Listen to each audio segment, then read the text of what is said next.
Hello guys and welcome to Tech Tricks tutorial. In today's video, I will show you the step-by-step tutorial on how to create a channel on WhatsApp. So by the end of this video, you will learn how to do them. So without further ado, let's get into it.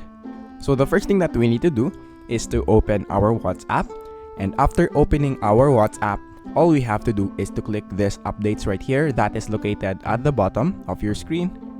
After clicking, you will see this channels right here, channels option, and then click this icon right here. And once you click it, you will be able to see this create chat.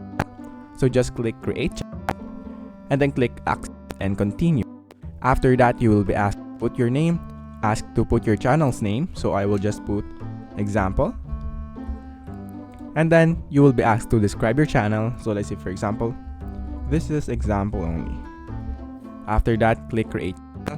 And as you can see right there, we have now created a channel in WhatsApp. If you go back right here, as you can see, the example that named our channel is already right here.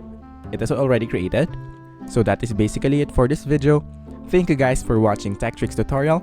I hope you learned something, and please don't forget to like and subscribe. Have a great day, everyone.